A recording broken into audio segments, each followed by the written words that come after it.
Hey, are you struggling to connect with somebody? Is there somebody in your life that has been keeping their distance? Maybe they don't want to talk so much. Today, we're going to talk about some things that you can do to make them feel safe. Because that's what it comes down to. Every single person really needs to feel safe with others emotionally.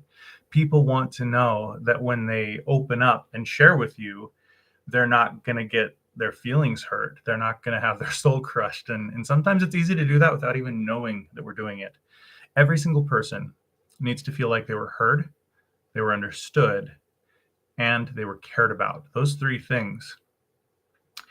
Very often, when somebody opens up to us, we are quick to jump to, I'm sorry. We can show, we're showing that we care by saying, I'm sorry.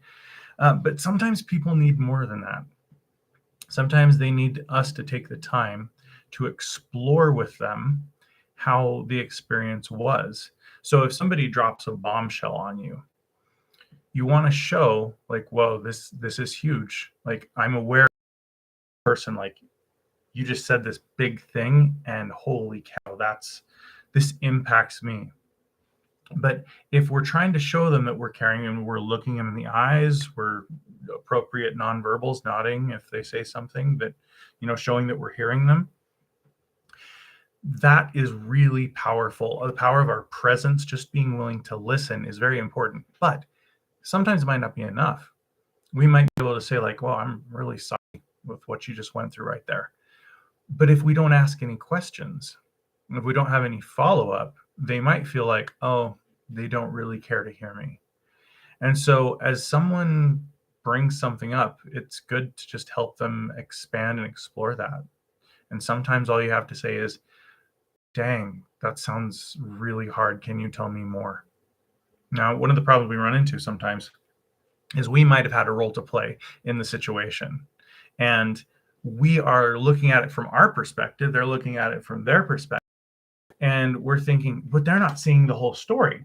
They're seeing this little chunk of it, and we rush in to try to correct them and to try to fix what they're seeing and thinking about.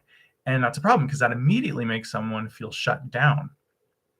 So when they're sharing something, if we're just waiting for them to stop so that we can insert our opinion or help them to see a bigger picture, it's not going to work. It's going to blow up in our face. So, first and foremost, we need to just go in with genuine curiosity. Just try to put yourself in that space where I want to know what this is like from their perspective, because their perspective is valid, just like our perspective is valid.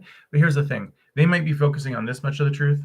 We're focusing on this much of the truth, but the truth is much larger than both of those put together. We have certain facts that we are going to focus on and selectively magnify, and we're going to minimize others. That's how stories work. You don't tell every detail.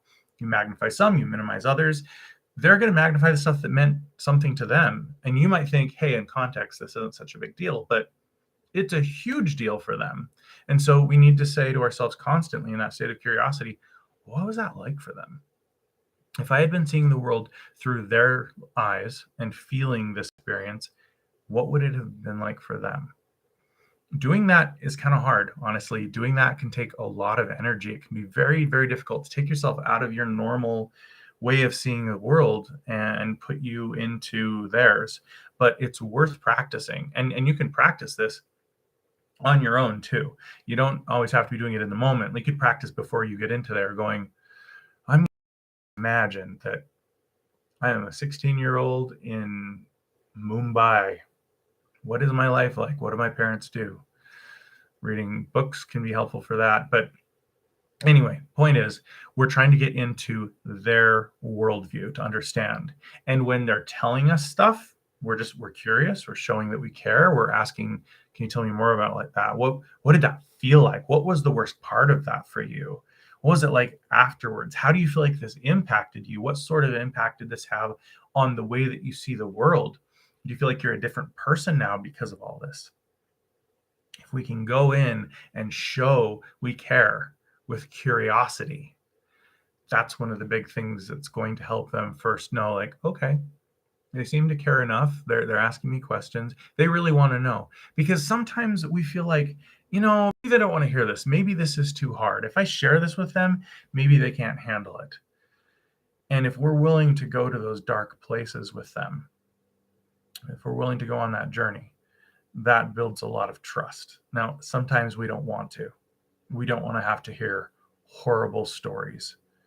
We don't want to have to know what it was like to be attacked or raped or something. And so our own fear of facing those emotions can hold us back from really hearing from somebody. So we have to make sure that we work through that first if we can. But if we're willing to go with them and sit with them and be on that journey, they will start to feel much safer. So as you're listening to them, you're making eye contact, using nonverbal gestures to show you care, and reacting too. They say something hurtful, and you can be like, in your own genuine way. Some people are very effusive and expressive, and maybe you're not. Maybe you process things inside, but you want to do something to show, like, wow, because you might be feeling horrible inside, but if your face isn't showing it, they might be sitting there going, oh, they're not listening. Oh, they don't care. Oh, this isn't impacting them at all. So that's one thing to consider, because you might understand someone completely. You might have had similar experiences. Even if we've had similar experiences, we can't fully know what it was like to be them. We can imagine, but we can be having those experiences ourselves or close to it and understand, whoa, I know how you feel. I know how you think, but how do they know it? They don't. Very often someone will say something to us and we'll go, oh yeah, I totally get it. I completely understand. And they're going, do you? Do you really understand though? Because like, how do they know? They can't jump into your head. They can't look inside at what we're thinking and realize it. To do some work to really help them understand. And so this validation process is going through their thought process and pointing out, I understand why you feel you had this experience, that it impacted you this way, that you perceived things this way, because you were focusing on A, B, C, and D. And so then this happened, and that probably reminded you of this experience. And so for you to come to this conclusion, which you might completely disagree with, makes sense from their point of view because you're seeing their reasoning process. And again, you might be tempted to jump in with a correction to show them the bigger picture, but you don't need to. They don't need that. Very often, people know that there's a bigger picture, or they're able to get to it, but only after they feel heard and understood. They first need to know that they're seen.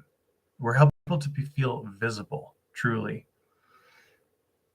So you lay out like what you're hearing from them, like, oh, okay, so far I'm hearing that it felt like this and this. Is there anything more to that? What was that like? Wow, that sounds incredible. Like, geez, you're showing empathy when you do that, because you're showing that you care. You're showing that you can recognize the emotions that they had during that experience. So these are the two of the most important things you can do to validate their thought process, by not arguing with them and exploring. But before you validate, before you get to like, oh, I understand, remember, first comes the exploration phase. So someone tells you something and you tap into your curiosity and you're like, tell me more. You can show up front like, whoa, that sounds really rough. I care about you. I can imagine this is hard to talk about. Thank you so much for being willing to share with me. I'd love to understand where you're coming from. And then hopefully they share some more. And so then you validated their thought process by helping them to explore it first and foremost, and showing where you understand, like, oh yeah, well, obviously you thought that because then this happened, right? Yeah, totally. You can also empathize with the way that felt emotionally. And when you do the work of saying it out loud, all the things that they experienced, the things that they were thinking and feeling, you show that you're willing to go with them on that journey and step into their world. And here's the thing, if you don't understand, that's okay. It's likely that you're not going to understand what they've been through. And so in those times, it's just important to go, geez, like I want to really understand you here. I want to know what this is like, but I'm having a hard time. This is kind of outside of my realm of experience. Can you tell me more? And that alone can feel incredibly validating and can make people feel very safe. So sit down with them, let them start to tell the story, and show your interest, your love for them by asking questions, by being with them, by expanding. And maybe it seems like a small experience. You can give the overview of any experience in 30 seconds, probably, but when you take time to explore each facet, it's like you're zooming in and zooming in and zooming in and magnifying more and more. Like, whoa, what was that like? That can really convey the love that they need to feel. And when we get to the end and we've heard them out and they feel validated, and the only way you know if you did it right is if they tell you, right? Sometimes the feeling changes, but you may have thought, like, I did everything I could to validate them. But if they're still not feeling it, then there's something there to explore. And it's okay to ask, hey, do you feel like I'm getting you here? Like, I've heard your story and I think I'm understanding and know what that felt like. And I care about you and I'm sorry. And I realize that I may have played this role in it, and totally owning what you did is very important here. But it's okay to ask them, do you feel like we're kind of on the same page here? Is there anything that you feel like I don't understand yet? Is there anything you're worried that I might not be getting? And if the answer to that is no, you're getting it, that's awesome. Now we're moving into the problem solving phase where it's, okay, what do we do to make sure this kind of experience doesn't happen again? And that's where they might have some reservations too. They might think, yeah, they're willing to listen to me and I know they care about me, but if they're going to do the same thing again, I'm not safe. And then they're still going to want to keep emotional distance from you. So it's vital to call out any responsibility that you may have had in the situation, because anytime we take responsibility off or blame somebody else for it, they go, oh, okay, well, I can't talk to them. I can't really share because nothing's going to change. So they may have that perception. And if you're wanting someone to open up to you and they're not, you may want to jump to that gently with them and be like, hey, I've been trying to talk to you about this. I'd really love to hear your experience. And I know that you haven't felt ready. And I'm wondering if maybe one of the experiences or one of the reasons you feel like you're not ready to talk is because you're worried how I'm going to take it. You ask that question, you're going to be right 99% of the time. And then from there, you can help them explore, like, are you worried that I might not understand you? Are you worried that I wouldn't take it seriously? Are you worried that I might try to talk you out of the way that you felt? That I might minimize or dismiss how hard this was for you? Because they have the whole world telling them, get over it. You shouldn't be bothered by this.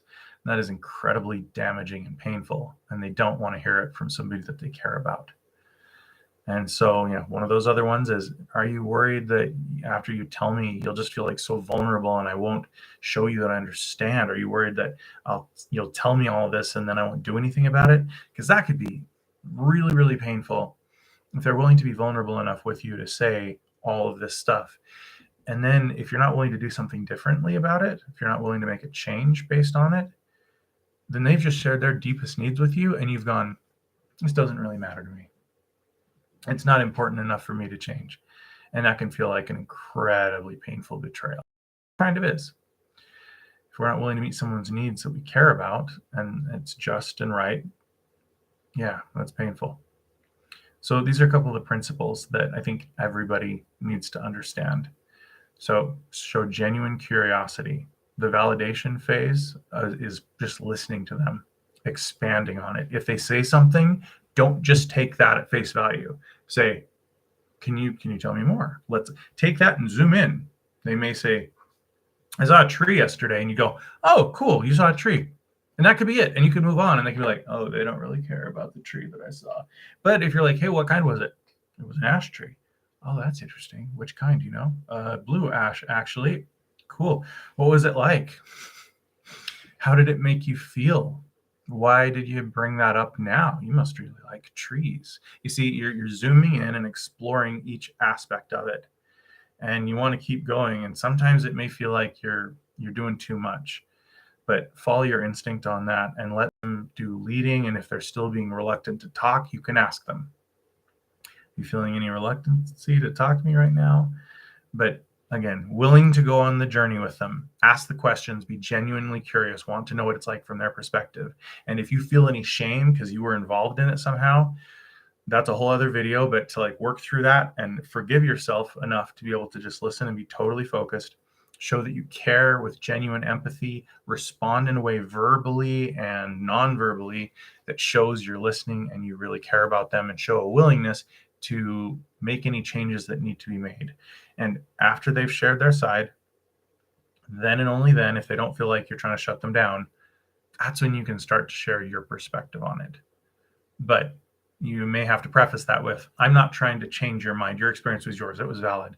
Can I tell you what it was like from my side? Because usually if there's pain involved, both people got hurt in some kind of a way, and they both need to understand each other. But if that other person that you're trying to talk to is keeping their distance, they're maintaining control over the relationship because they're afraid to get closer to you, which means you're at a higher power level, and you have to be willing to help them out, making them feel safe, and go first by being the listener.